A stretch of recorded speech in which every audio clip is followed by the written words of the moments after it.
channel. If you're new here, please hit that subscribe, notification bell, share, like, tell a friend.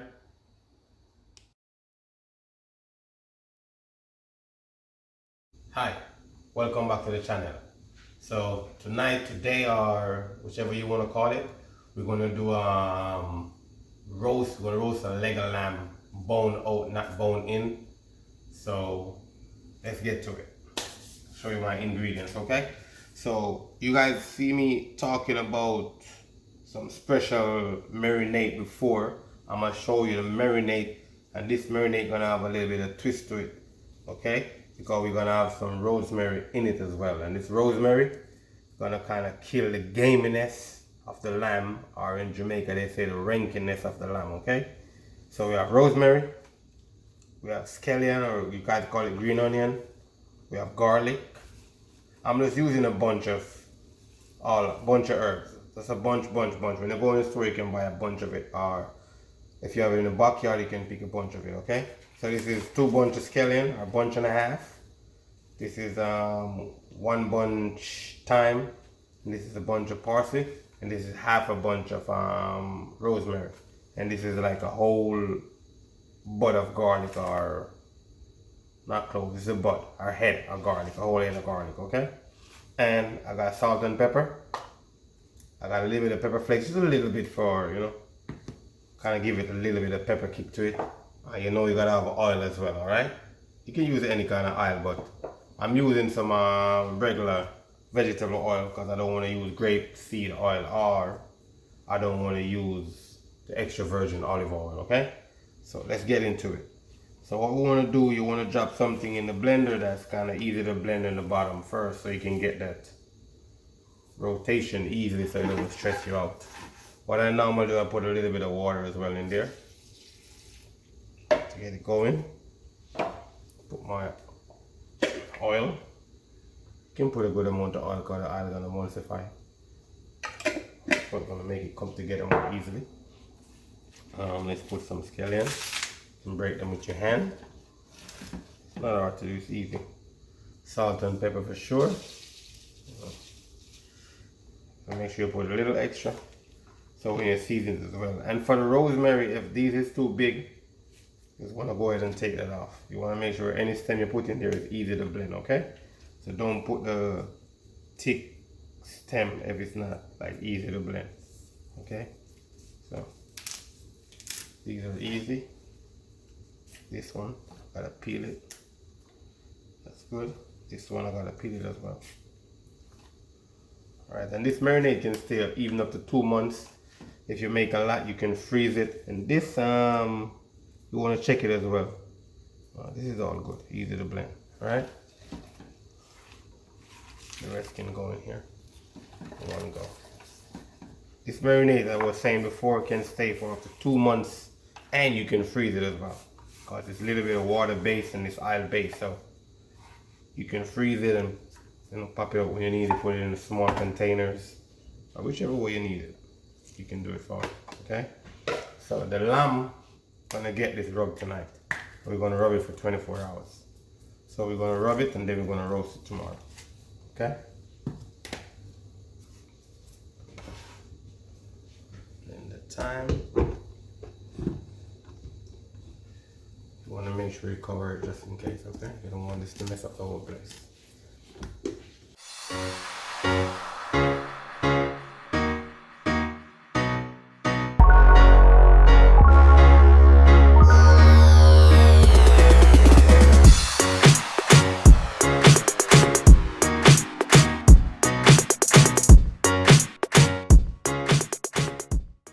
If you got a little bit of allspice pimento seed, you can drop it in here as well.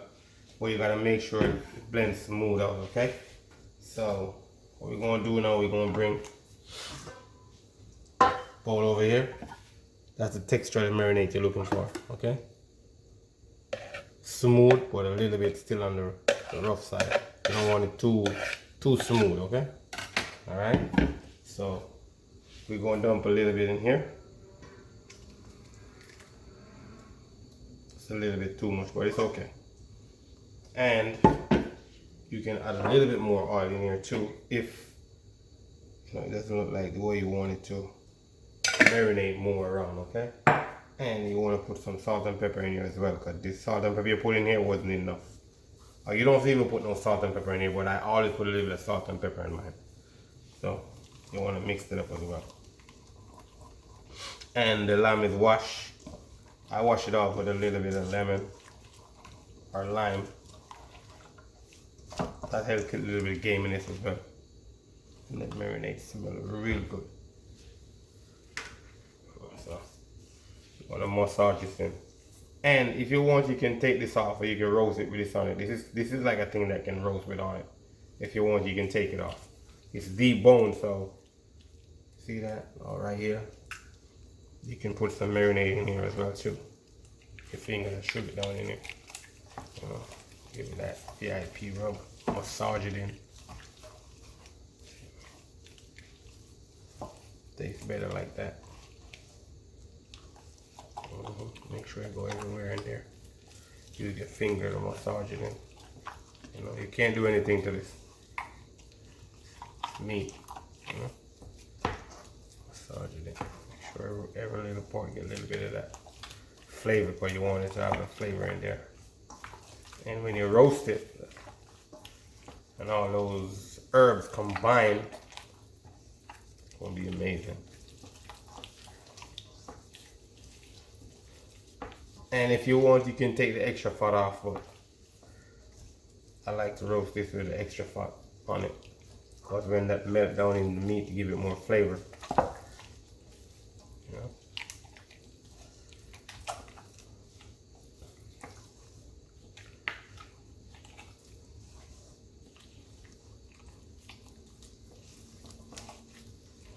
Let's see. Look in there. It's easy to come off and easy to go back on if you want to just roll it off and roll it back on. Make sure there is green in everywhere in here. No? Yep. What you want. Make sure you got the green in there. Massage it properly. You can take your time with it, because that's how it works. More flavor, more time. Alright, some massage and look good. So tomorrow when we roast it, we're going to take it out, we're going to show you. We're going to dust it with a little bit more salt and pepper on top, kind of give it the crust. And we're going to pop it in the oven. Maybe we're going to do it for 2 hours, 300, or maybe we'll do it 325 for an hour and a half, hour and 20 minutes. We're going to figure out tomorrow, but we're going to roast it slow, so the meat is very tender and it doesn't burn.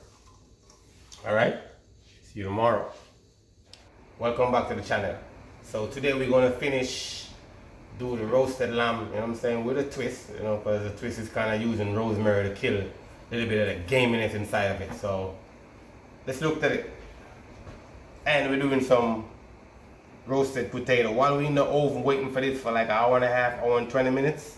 At 320, we're going to put some potato in the oven, and we're not going to wrap them in file paper to bake them quick, because we're going to have a lot of time to roast this. So we're just using one stone, kill two birds, okay? All right, let's get it. So I'm roasting it in a Pyrex dish, or if you want, you could have roasted in this as well, so the heat could go through, but for me, it doesn't really matter. So we're going to roast it in this.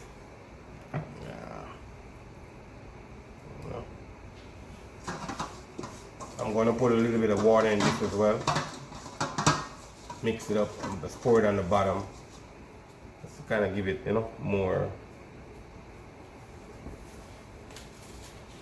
time, you know. And then after, what we're going to do, we're going to turn the oven up to 350 to get the sear on top. And as we talked about, a little bit extra salt and pepper on it. But this looks like more pepper than salt, but it's okay. And I'm using sea salt right here, and I'm going to put a little bit of Himalayan salt on it as well. Put a little on it for flavor, but you know you gotta make sure you got that flavor up as always. Flavor is very important, so I'm gonna put a little bit of that on it as well.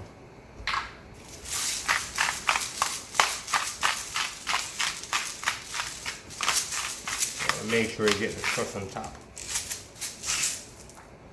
The sauce helps to give it that crust on top to it.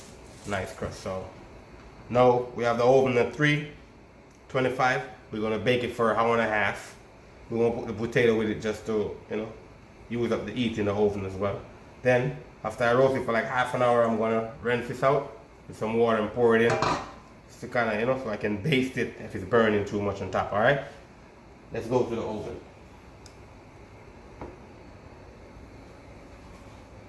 Magic happen right now in the oven. So I'm gonna put it on top. I'm not gonna put it on the bottom so it doesn't bake too quick. Or it doesn't burn on the bottom as well. I'm gonna put the potato here on the bottom because it's sitting on a wire rack, so it won't burn by sitting directly on a sheet tray. Okay? So we're gonna see you guys back in say an hour. Then we're gonna look at it, okay? Alright. So right now we pull it out just to put the sauce on and baste it a little bit. So what's going on right here? So after 1 hour, it's at 101 right now in the middle. The sides are perfectly cooked. 128 to 130 because I'm looking for like medium wear. You know what I'm saying? A little bit above medium wear, like on the medium, no blood but perfect, juicy. You know what I'm saying? So what we're gonna do, we got a digital thermometer. You can get one of these if you can't judge it by hand, or if you can't judge it by just look, you can judge it by time. Normally after an hour for 325, it's supposed to be at least 90 or 100 degrees. Okay, so I'm gonna put it back for half an hour in there with this at 350 to kind of get a more like sear crust on it. If you notice, the sear crust is coming, but up from the marinade and all of that. So we're gonna put it back in now, and then when it finish, we're gonna show you, we'll cut into it and let you see what it look like. Okay? All right. So finishing touch on the lamb now. So thermometer is out. We're gonna check the temperature. Normally for me, I could poke it and know if it's ready. So let's take a look at it. Now I could poke it and know if it's ready. If it's firm and tight, know it's ready. But I'm gonna put the thermometer in here just to, if you have one of these, you can use it. Even if the one that you can calibrate with ice, can't say the word right now, but let's see the temperature on this one. You're looking for like 130, 35 to 140.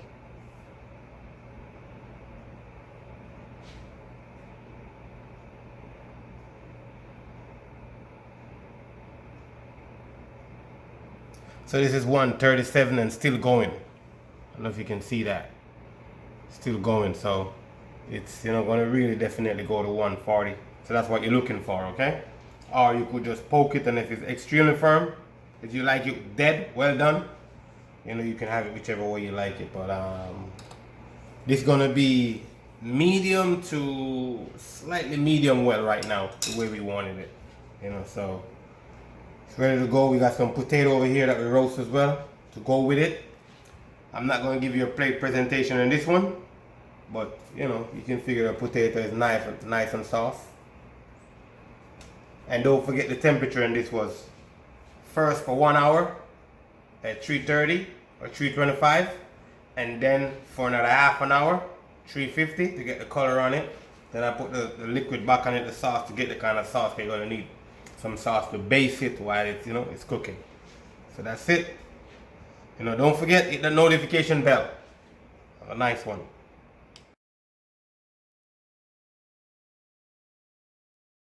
Hi, thanks for watching the video. We appreciate you.